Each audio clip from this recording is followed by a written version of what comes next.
For many people, Memorial Day weekend is the unofficial start of summer. But along the Atlantic and Gulf coasts, it also means the start of hurricane season is nearly here too. And this particular hurricane season comes at a moment when NOAA and its agencies are being cut and facing their own turmoil. Science correspondent Miles O'Brien has the story. Nearly 20 years after Hurricane Katrina ravaged the Gulf Coast, federal officials came to Gretna, Louisiana, to predict the U.S. is on the cusp of another above-normal hurricane season. Between 13 and 19 named storms, 6 to 10 hurricanes, 3 to 5 of them major. National Weather Service Director Ken Graham did not utter the word climate, now scrubbed from the federal lexicon, and yet still made clear the main culprit. When you have a planet that's warmer, you look at the ocean temperatures could be impacted by that. Warm sea surface temperatures, probably the number one contributor to the whole thing. A lot has changed since Katrina. Forecasters now issue an outlook for global tropical storms 3 weeks in advance. Hurricane Hunter aircraft are flying with new experimental radars able to collect data on the ocean waves and the wind. And there are improved models for predicting precipitation and the rapid intensification of storms. The modeling has never been better. Our service has never been better. Our ability to serve this country has never been better, and it will be this season as well. And yet, the Weather Service and its parent organization, the National Oceanic and Atmospheric Administration, are facing an uncertain financial forecast. The Trump Federal Spending Overview, known as the Skinny Budget, released by the White House on May 2nd, calls for a 24% cut to NOAA's budget. The Department of Government Efficiency terminated more than 800 NOAA employees, raising concerns about the frequency of essential forecasting tasks like launching weather balloons. And the science budget is hit even harder. Trump proposes a 74% cut to the Office of Oceanic Research. I think these numbers are very difficult to believe, frankly. Glaciologist and former NASA chief scientist Waleed Abdelati is the director of the Cooperative Institute for Research in Environmental Sciences, CERES, a joint venture between NOAA and the University of Colorado Boulder. It's important to study climate change because it is a big driver of our environment, the environment in which we live now, the environment in which we're going to live a year from now and 10 years from now. And understanding that enables us to anticipate what the future may look like. If some challenges are coming, how do we head them off?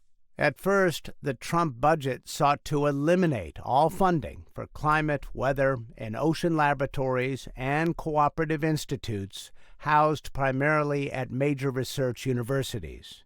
CERES and 15 other cooperative institutes are strategically distributed across the country. Collectively, they explore climate, weather, oceans, coasts, air quality, water resources, and disaster resilience.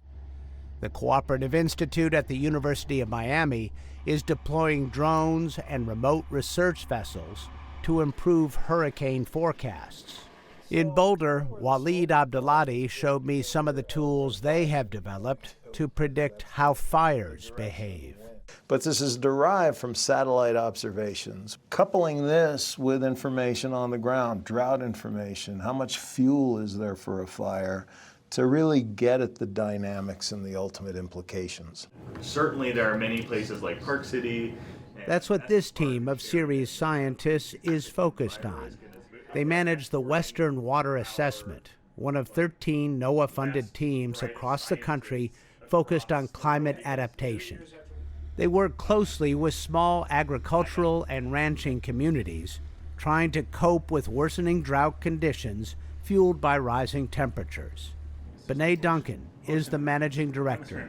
Looking at things like how drought is changing, it's getting bigger, it's getting drier, it's coming on more quickly, trying to understand how we can better predict that, which is so important for things like agriculture, farming and ranching, figuring out what to plant when. This was among 13 NOAA climate adaptation teams.